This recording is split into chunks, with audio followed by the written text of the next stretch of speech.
Hola a todos, muy buenas tardes.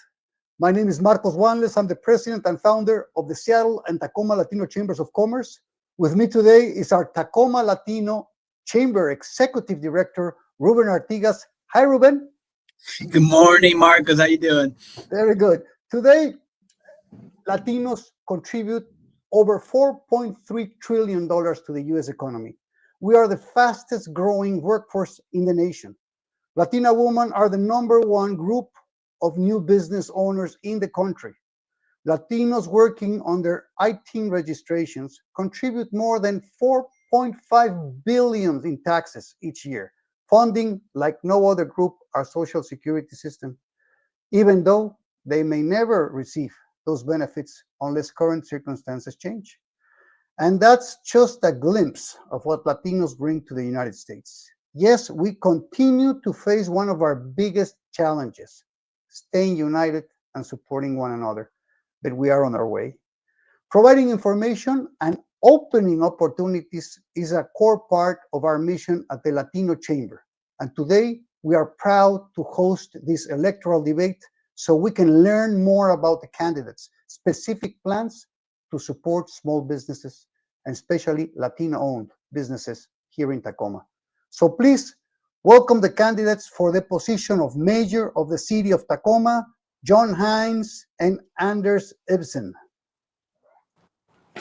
Welcome, candidates. I'm going to give you a little bit of housekeeping so we know what's going to go on for the rest of the hour. First, the debate format and rules. We'll have questions and we'll give each of you 2 minutes to answer each question. You'll see we have a very handy timer, as you can see on the screen right now, that will let you know exactly how your time is. Please plan accordingly, and also we will have 1 more minute for rebuttals, and you will also have the clock right there. So please plan accordingly so you can do your closings, and I don't have to interrupt you. Okay, so for who's going to go first and who's going to go last, I have my lucky dollar right here, which I'm not going to toss because then it's going to get lost, and who knows where it may go. But I'm just going to shake it, and I will have Mr. John Hines choose tails or heads. Tails never fails. Tails.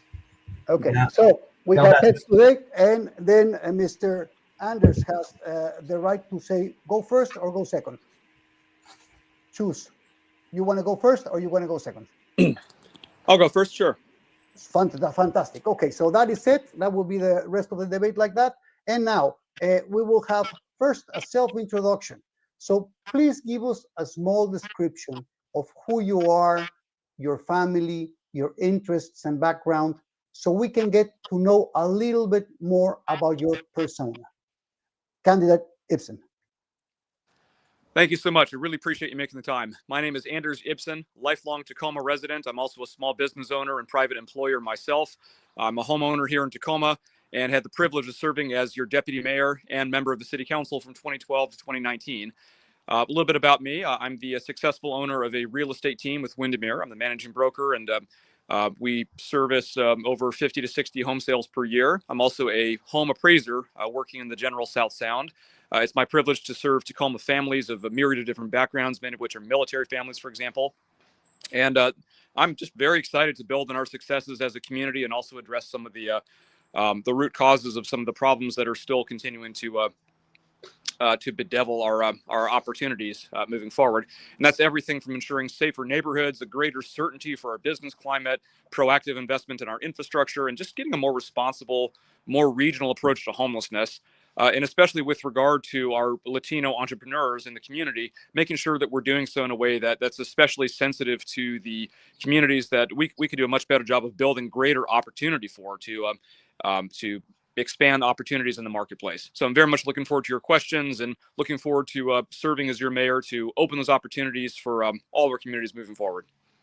Thank you. Candidate Hines.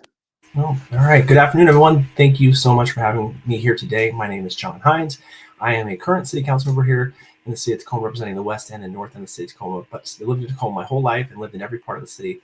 I grew up most of my time down in South Tacoma, and I'm a Lincoln High School alum. I am a kind of lifelong public servant.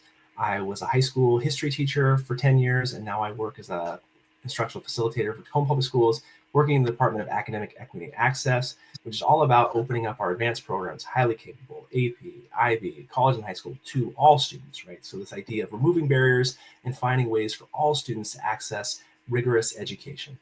So I've been doing that for the last 10 years. Married, I have 2 kids. They're 12 and 8. So if you're not seeing me on the campaign trail, I'm usually watching soccer or swimming or ballet, but very excited about the chance to run and be the next mayor. I'm running for mayor because last year I took, a week and I walked all the way across the city of Tacoma, 200,000 steps, 70 miles, and talked to people all over the city, small business owners, homeowners, just people down the street to kind of understand what they cared about. And I heard 2 things. One is people really love the city and they want to see it succeed. And 2, I heard people tell me that they were frustrated where the city was and what the city was doing. And so I'm running because I would be the mayor, and I'm also frustrated where the city is. I don't think we're doing enough to make sure the city's safe. I don't think we're doing enough to help our people in our community find housing they can afford and live and thrive in. And for this group civilly, I don't think we're doing enough to make sure that our businesses can grow, succeed, and thrive. And I think for your community, for the Latino Chamber, the idea of helping smaller entrepreneurs grow to mid-sized entrepreneurs, to helping mid-sized businesses grow into larger businesses, and removing every barrier we can to that growth and opportunity is something I'm very focused on. I'm ready to answer your questions and talk about more about how I see myself doing that in the years ahead. Thank you. For the first question, vision and accountability. Both of you list nearly identical priorities in your campaigns: more affordable housing, better public safety and education, a stronger local economy, and support for small businesses. Our question is, these are safe talking points. Every campaign mentions them. What's different about your plan? If your opponent claims to want the same things, why should voters trust you to deliver results rather than more promises? What makes your leadership more effective or more believable than your opponent? Candidate Anderson. Yes, and that's very telling because most Tacomans want safer neighborhoods, want more vibrant businesses, and so forth. But the key is the implementation, the experience, and the background. So, in no particular order, talking about housing, for example, that's my bread and butter. I literally work with people who are trying to enter the marketplace as first-time home buyers, and between today's mortgage rates and today's prices, they're just running into a wall. And while the city has made some positive inroads with the current rezone, like Home in Tacoma, for example, there are clearly a lot of gaps just based on the builders that I talk to and that I work with and the investors. And so making sure that we can actually work with the lived experience of people in that world who are entrepreneurs, potential homeowners, and just making sure that we're removing the real barriers that they identify and that we're staffing our city from the people at the executive level, like the city manager, the planning director, and so forth, with people who really get it and with people who are fully informed by the ongoing two-way communication from the business community, whether that's representatives from the building community, people from builders and other walks of life, that we're fully informing our processes. Same thing with safety and homelessness as well.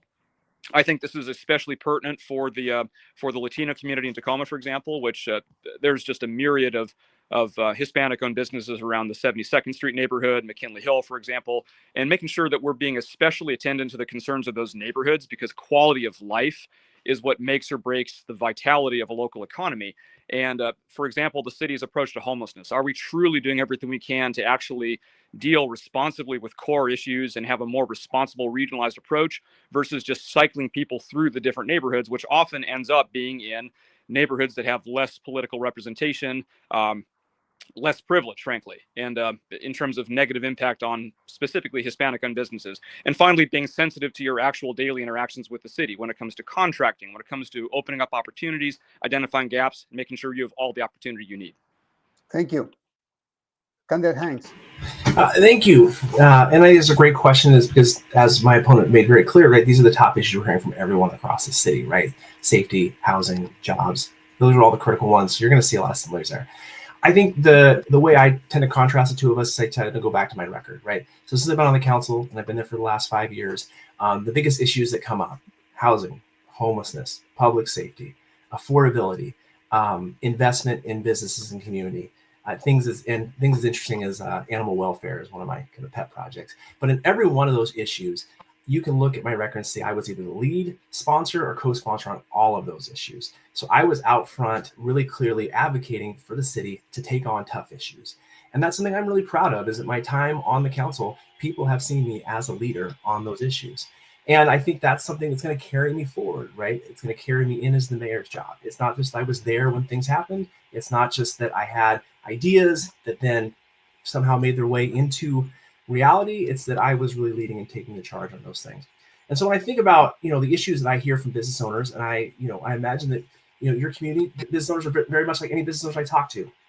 Permitting's too slow. Trying to expand and support a business takes too long. When I call and need help from the city, they're not there as fast as I'd like. When I have issues, they're not as responsive or relevant to what I need. And so for me as the mayor, taking my energy of really being able to drive change and move things forward on these issues, I want to take that into the business sector. And one idea I'm launching here shortly as a council member is this idea of speeding up the permitting process, right? So how can we get you from starting your business to opening your business faster? How can we get you from opening your business to expanding your business faster? Can we speed the permitting process? Can we remove some of the barriers? Can we remove the fees? And so I'm looking at launching a program around concurrent permitting. Like, how do we not make you check boxes in a row, but get them all through at the same time, so your businesses can open faster and cheaper, and you can get out there investing in our economy faster. Thank you. Your rebuttal, 1 minute for your rebuttal, candidate Ibsen. Sure. And I mean, faster permitting is just like public safety, like homelessness, right? Everyone's in favor of faster permitting, but it's tricky, the implementation of how to do it. For example, I think one of the key issues to do that is making sure that we have the best on executive hiring. For example, if and when permitting director department position becomes open, and as we interview candidates for manager, making sure that there's a clear plan for how we're actually going to achieve those efficiencies. What I also will say about leadership and development, I mean, I'm not going to get caught in Patty's work and whatnot, but there's a quote that I really go back to. He's a prominent Washington State Senator, Warren Magnuson, who said that there are workhorses and there are show horses. And in my experience as someone who has led the effort on issues with affordable housing, sustainability, infrastructure funding, is that leadership isn't about stamping your name on things all the time and taking credit. It's about making sure work gets done. And sometimes it means you speak first. Sometimes it means you speak last and let others take the credit. But ultimately, it's just about winning for the common good and making sure people get what they want. Thank you. Candidate, would you mind moving closer to your router, because we're losing you, so your voice is not coming up that clear. And now, Sure. Candidate Hines, your rebuttal. Sorry. Oh, 1 minute. No, I think that's a very fair point. And there are workhorses and show horses. And I think if you look at my record, I am the workhorse of the council right now.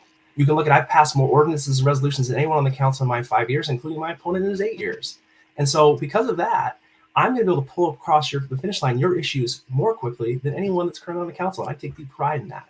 And I also take deep pride in the fact that if you talk to my colleagues, many of whom are endorsing me, they would say, who's helped me the most? John. John has helped me carry my issues across the finish line. So Councilmember Olga Diaz, who's done a lot of work, I've been her biggest advocate and supporter. Councilmember Christina Walker, when it comes to trans issues, I've supported her. And what I would tell you all in this room is, if you need an advocate that can carry your issues across the finish line, will listen to you, understand where you come from, ask follow-up questions, treat you like you deserve to be treated as valuable members of this community who are deep investors and critical to our economic vibrancy, then I'm your person. And I'm proud of my record to show that that's something I have always done. Thank you. For the next question, federal and state relations. Given the current challenge with the federal government, particularly efforts to reduce or withdraw resources from states like California and Washington, as well as increased enforcement operations targeting immigrants, our question is, do you have a strategy to work with state leaders to prevent further loss of federal economic support and to protect established law-abiding immigrants from unjust deportation? Candidate Ibsen. Yes, absolutely. And there's a growing body of how communities build resilience in working together, whether it's ICE or whether it's the illegal, unconstitutional withdrawal of federal funding. So as mayor, my vow is to ensure that we have a strong relationship with the Attorney General, with our federal and state delegation, and also with peer cities, so that we're holding the federal government accountable if they try maneuvers like that. Furthermore, the other reality is that we have institutions like the ICE facility to-go group, for example, and there's repeated questions from community members, from our immigrant and refugee community about, are we doing everything within our capacity to protect people, to ensure they get adequate services, and also in working with our county health department that we're actually enforcing the laws that are on the books, like the Keep Washington Working Act, for example, that we're holding folks accountable for the treatment of members of our community, the vast majority of which have zero criminal records. And so I'm really sick of constantly playing defense. I'm sick of constantly reacting to the next unconstitutional, unlawful act by the Trump administration. I'm not going to poke people in the eye, right? I'm not going to go out to seek conflict for conflict's sake, but I refuse to simply be in a defensive position. I want to make sure that we're working proactively as a member of a team with regional and national organizations like the League of Cities, the U.S. Conference of Mayors, everyone, to make sure that we're actually having a proactive line in the sand that we draw for the protection of all of our people, and that we back everyone up, that we back up people all up and down the I-5 corridor and stand together resiliently as a state.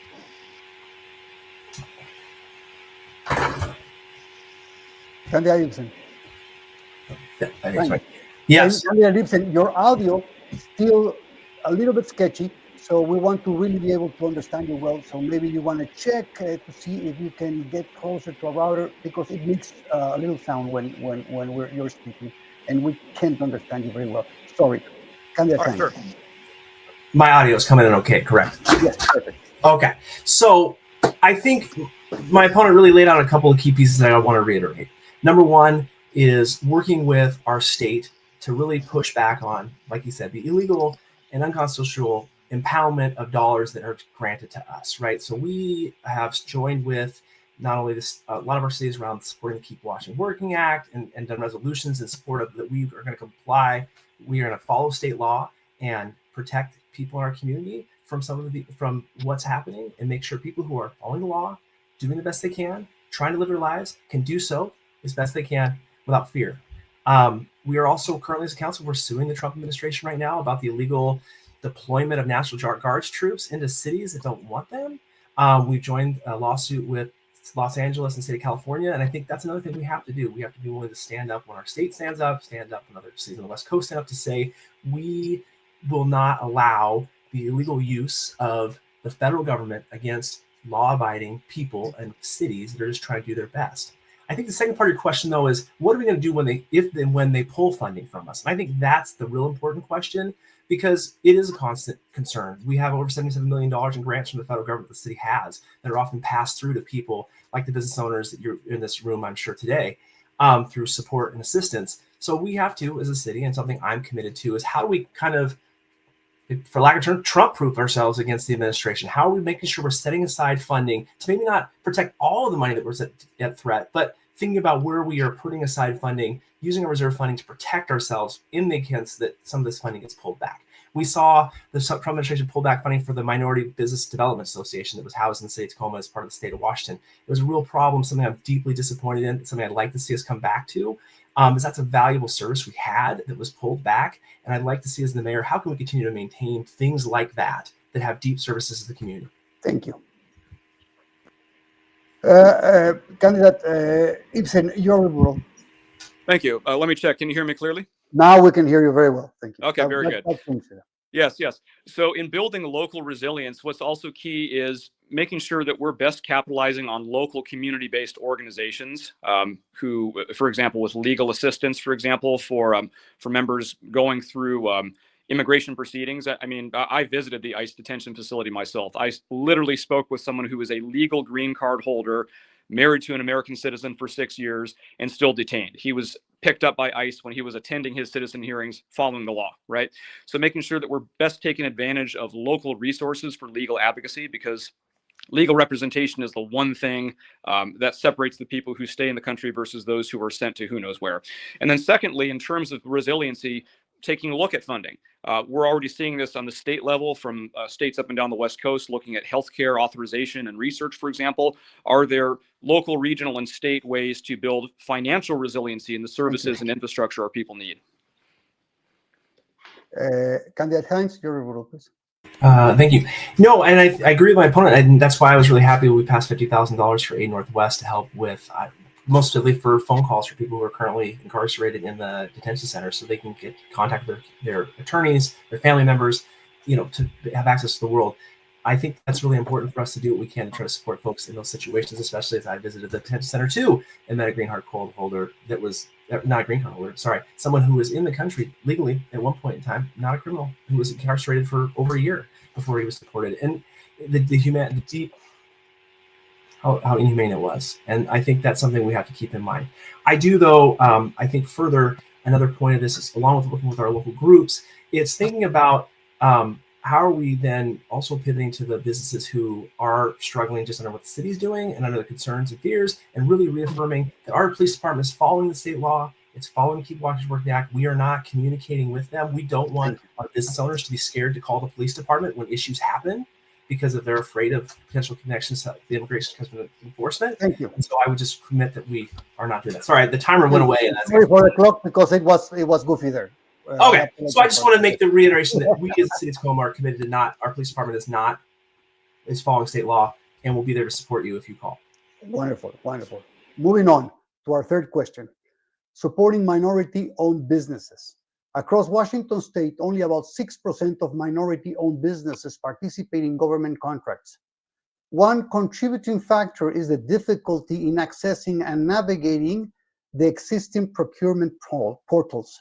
However, the large barrier is often a lack of business capacity. Until this issue is addressed, participation among small minority-owned businesses will remain low, limiting opportunities to work with the city, the county, and the state agency. Our question is, have you considered this challenge in your economic development plan? What specific proposals would you introduce to help minority-owned small businesses build capacity and compete for government contracts? Candidate Ibsen. Yeah, so for starters, looking at what the biggest technical hurdles are. I've heard from members of other communities as well about recurring issues with when the disbursement of money happens, for example, with contracts for smaller businesses for which liquidity isn't always as available as it is for larger businesses, making sure that our actual practices reflect the reality on the ground for small business owners, and just in general, having a better attitude of making the city into more of an ally than an adversary. So making sure that we're hiring people who really get it, who have entrepreneurial backgrounds, and who can actually walk you through the process and be your advocate rather than just an opponent in the process. That's a recurring thing that my colleagues in the business community tell me. Secondly, is making sure we're opening up less traditional alternatives for entrepreneurship. So for example, there is an ongoing wave of retirements in the small business community. It's a nationwide phenomenon. It's known as the silver tsunami, for example. And so when we think of entrepreneurship and starting a business, we usually think of starting from scratch. And the failure rate for being a startup company is very high in general, even more so for being from a marginalized community.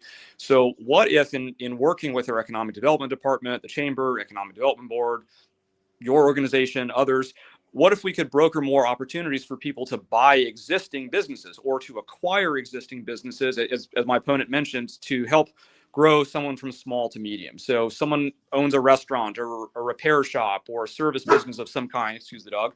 Are there ways in which we could help a local entrepreneur who wants to start or grow capacity to acquire an already successful business that's already there and already has market share, employees, and a lot less of the danger of failure? And finally, for me, everything goes back to quality of life. If we're specifically talking about the needs of Latino-owned businesses, let's look at the neighborhoods that are the most impacted by crime and homelessness, like around East 72nd, McKinley Hill, and others, and be especially sensitive to people's needs. Thank you. Thank you. Candidate Hines. Thank you for the question. I think there's 4 things that I want to do as part of my plan, right? So number 1, system improvements, right? So as my opponent mentioned, contracting, the ability to navigate the system. I think there's a lot of issues. And this is not just in how we work with our businesses and contracting with them. I hear this everywhere. So one thing I really want to dive into is make us a smart city and look at informational technology and improving our IT systems to make it easier for you all or anyone to navigate our contracting system, to apply, to be paid. I think that's something we need to do everywhere. I think the second part is we need to do some capacity building. And so when the MBDA went away and the Minority Business Development Association went away, it kind of left a hole for a lot of folks in our community. We're accessing the capacity building services to get access to those contracts. I want to bring that back. Maybe not in the same form as we had, because we had a federal grant funding for that, but bring back that office back to the city to do some more of that work and have good people working in the community. I think the other piece of it is when we did the links to opportunity on the hilltop, we broke up a bunch of the public works contracts into smaller pieces so we could give access to more entrepreneurs, smaller businesses to take them on. I'd like to see that more broadly in the city. Can we break up more of our contracting into smaller pieces, and so that entrepreneurs or smaller businesses can get access to them? They maybe can't do the whole thing, but they can do part of it, and that can be a way to build capacity and get them more experience and grow into those contracts. And then finally, you all are a key part of this, and that's why I'm here, right? Because if I'm going to work with the Latino business community, you all are a critical piece of this. And I think we need to be talking to folks like yourselves, and the mayor needs to be listening. What are your needs? What are your issues? What are your barriers? And then how are we feeding it back in? So another part of my platform economic development is getting out and talking to the business groups, understanding what their issues are, and then actually delivering on those changes, not just talking to you about, hey, that's a really good idea. We might be able to do something about it, but like, can I come back to you next month and say, hey, that was a great idea, and here's what we did? And those are kind of the 4 things I'd like to see us do. Thank you. Your rebuttal, candidate Anders. And we can hear you now. Okay, very good. There you go. In addition to those kinds of improvements, whether we're making sure that we're making our contracting more efficient or just better communication, which I think goes up and down the chain of command, not just simply the mayor, but everyone you interact with from city staff, and just making sure we're setting that tone and that expectation. How about access to capital? How about having just a very frank conversation with members of the lending community? Because we've seen in some of our neighborhoods, like a really good example would be South Tacoma Way. That was something largely brought on by Theory Real Estate, for example, and their access and their networks formed the basis in partnership with the city for the activation of some really cool nightlife that we're starting to see there. So what can we do to make sure that you have access not just to opportunities, but also to the capital that allows you to sustain those opportunities? Because the public sector, I mean, knowing our limitations as much as what we can do on your behalf, it's just as much about allowing people to have that entrepreneurial initiative themselves and helping where we can, and also getting out of the way too. Thank you. Thank you, candidate. Okay, wonderful. Candidate Hines. Yeah, and that leads into a great idea. So one of the things that I worked on when I did the accessory dwelling unit accelerator program, which is how we build accessory dwelling units faster. One of the things that came out of that was access to credit. And the partners that we really need to lean into are the credit unions in our city and the credit unions in our community. So these community lending organizations. And so something I'd like to see us do is really leverage them to help businesses gain access to that credit, right? And where can the city, both as a partner, leverage and provide them that guidance and support, and where are ways where we can step in? So one idea about stepping in is we have a lot of vacant spaces in our city that I'm really concerned about.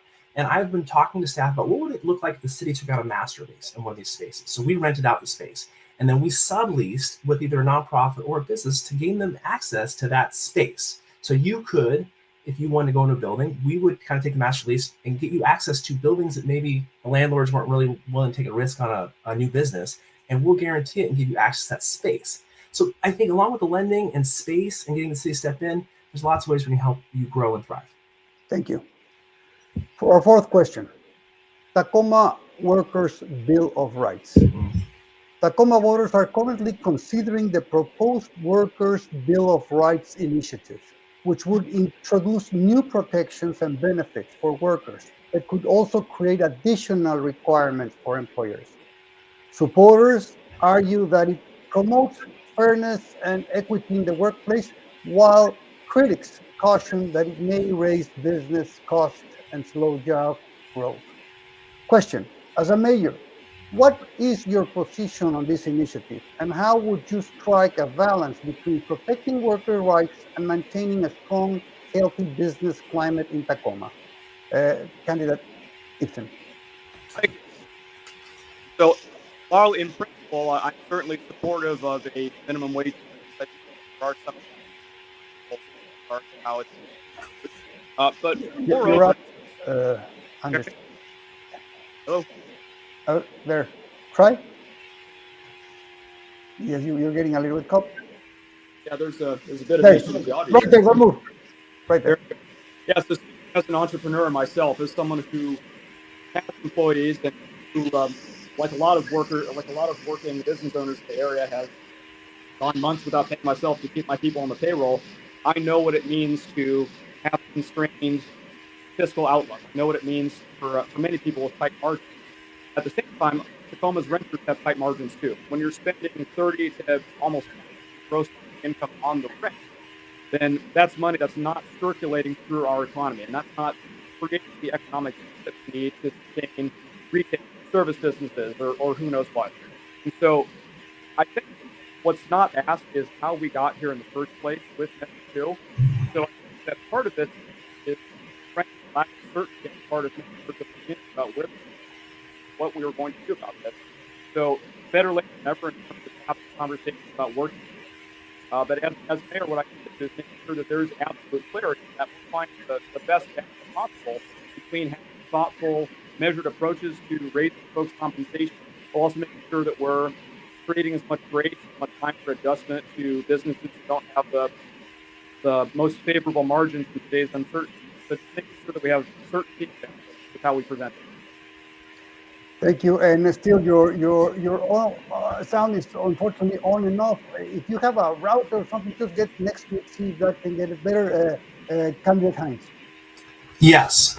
So let me begin by saying better wages, more predictable schedules, a safe work and place environment, the things covered by the Workers' Bill of Rights are all things I agree with. Due to the ongoing litigation the city is engaging with the current initiative, I'm very unable to comment specifically on the Workers' Bill of Rights at this point in time. So what I would rather do is probably just take this opportunity to talk about how I want to see us balance these things going forward, right? Which is the idea of the challenge I see is not that people are making minimum wage or that businesses are struggling. It's the same problem, which is people are making minimum wage and then there's no ladder for them to move forward on, that there's limited options for jobs to move forward. And when you're a business on tight margins, there's limited abilities for you to grow and expand to increase, your income and your revenue to put in the community. So I think that's what I want to focus on. Actually, I know I want to focus on those things. I want to focus on how we help workers not only gain access to jobs, but how are we building the economy so that there are more job opportunities so you can grow from, say, a minimum wage job to a better paying job, to a supervisor position, to even running your own business. And for our businesses, I want to help you grow so you can be the conduit for that. I want to help people as entrepreneurs get started, like by making it easier to start a business, making permitting easier, reducing fees to start the businesses, and then I want to help you grow and expand. And I think that's the way we avoid that. A lot of these challenges, and the way we get there is, like I said earlier, just being in concert and conversation with you all, the people doing the work, the business owners, and honestly listening to your concerns and how do we make it happen. And I think in most cases, you all want to keep your employees. You're paying wages because you're competing against many other people to keep your employees. And if we are working to help you grow and expand and serve your employees, workers will be served by that, and everyone will be better off. I think that's really what I want to do as mayor, is really look at how we grow into the future, how we expand, not fight over what is here right now. Thank you. Candidate Ibsen, your rebuttal. Yes. Hear me okay? Yes. Okay, very good. Well, speaking as an employer myself, someone who myself. Oof, and you're still cutting off. I'm so sorry. Yeah, turn off the audio. I'm just going to move around until you can hear me. Can you hear me all right? That's okay. Okay. I'll stay in this one spot then. Yeah. So I know what it means to have that level of uncertainty, but I think what the city could do is certain how it creates rules in the first place. So regardless of whether you're for it or against it, I don't think there's ongoing litigation right now, which basically the result of the city's refusal to put something on the ballot that qualifies for it. I mean, that's money that could go to police, that's money that could go to fixing our roads, assistance for businesses. I think regardless of your stance, following the rules and having a predictable process is something that's central to any business development in our city. Okay, thank you. Your rebuttal, Candidate Hines. I struggle to hear everything in there, but I think what I would just come back to and say is I think we need to come back to focusing on how do we best serve everyone in the community, right? How do we come forward and have a conversation about to build an economy that serves businesses, that serves our employees together. I mean, one of the challenges we've run into is we have groups that are coming in and saying, here's what we think we should do. And then when you have a conversation about like, well, is that really what we should do? Do you have questions? They're like, no, we don't have any questions. Great. That's not good. We don't want any one person or any one group to say, here's what we're going to do, and we're not going to talk to others about how we get there. We want us to have a collaborative conversation, understand. I'm talking to business owners all the time about their fears about uncertainty. There's no one really in Tacoma right now that I'm finding that feels great about where we are, that feels like the economy's strong, that feels like they could take a hit right now.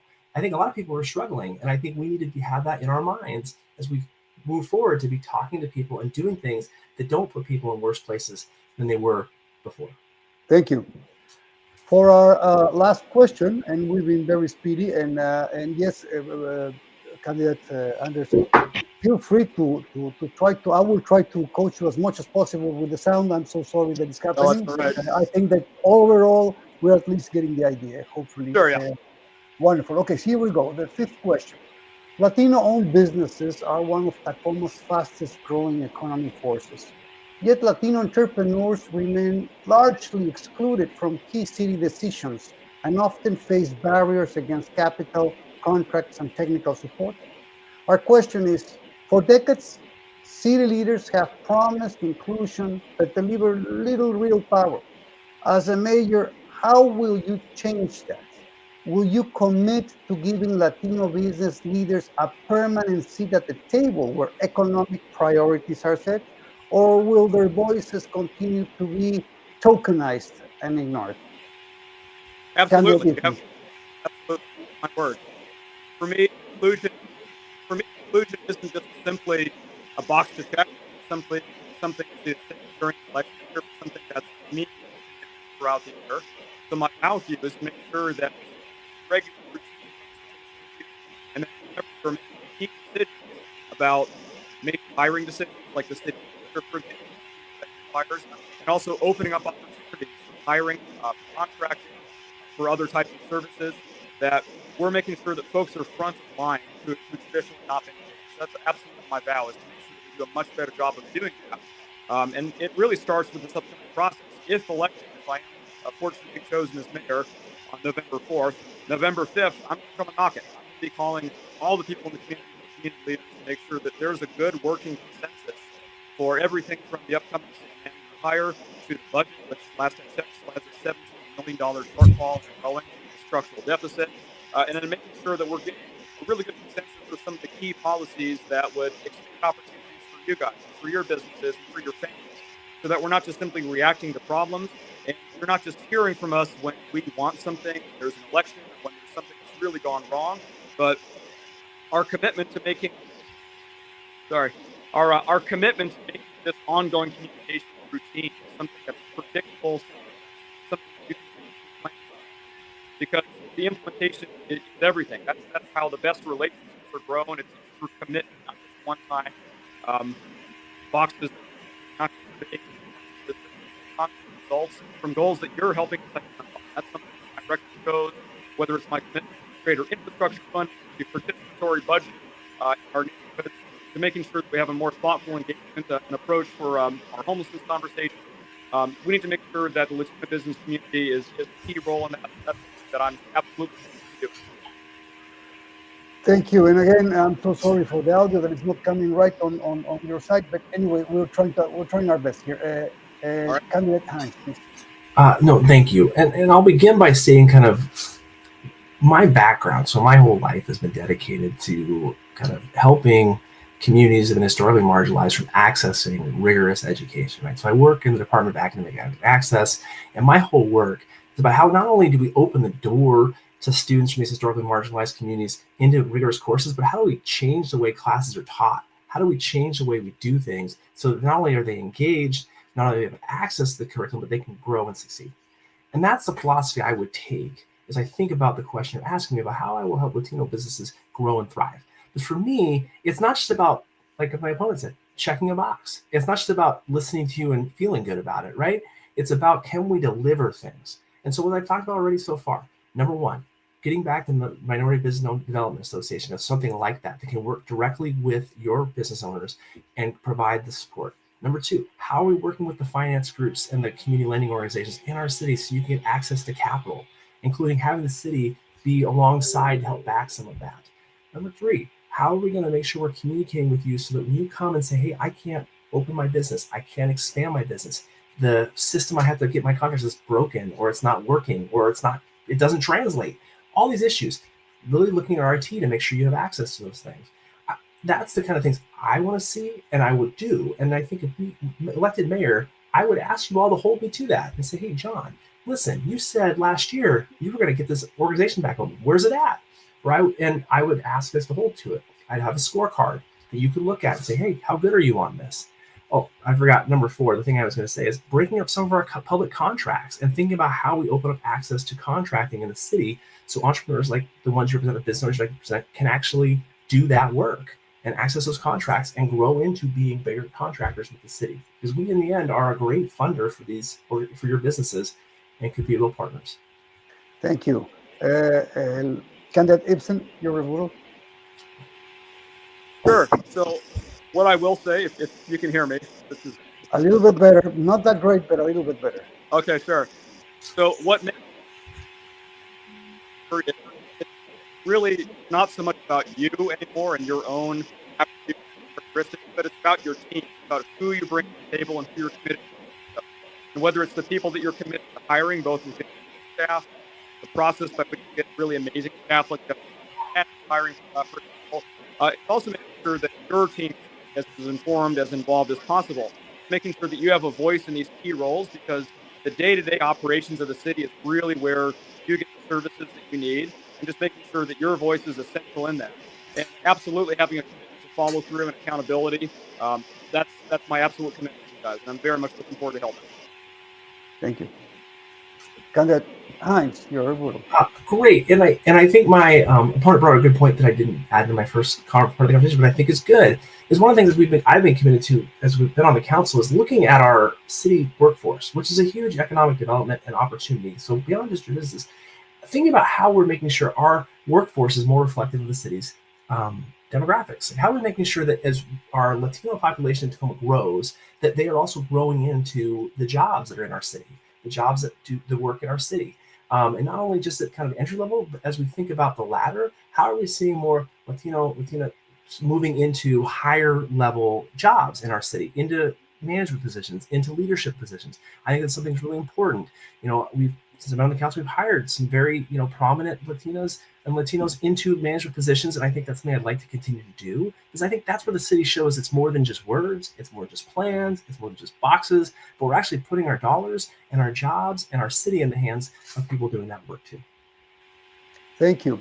Thank you, candidates. Thank you very much for today's participation. I am very happy that we were able to advance your thoughts and your vision to the Latino businesses that are listening today to this transcript, which will be recorded, and we will also have subtitles available for it shortly.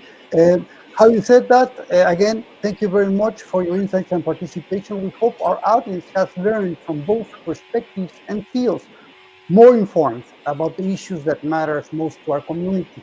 We invite everyone here to stay engaged, support local businesses, and stand with us at the Tacoma Latino Metropolitan Chamber of Commerce as we continue building a stronger, more inclusive economy. I would also like to extend our gratitude to the members of the new Washington State Minority Business Coalition, of which we are proud members of. And finally, please remember to vote on November 5. Make it a task of great importance and civic duty that shapes our future. Thank you, and enjoy the rest of your afternoon, and stay safe. Thank you very much. Thank you so much. Is this going to be recorded somewhere? Yes, of course, it will. And we will let you know about the recording and the whole thing.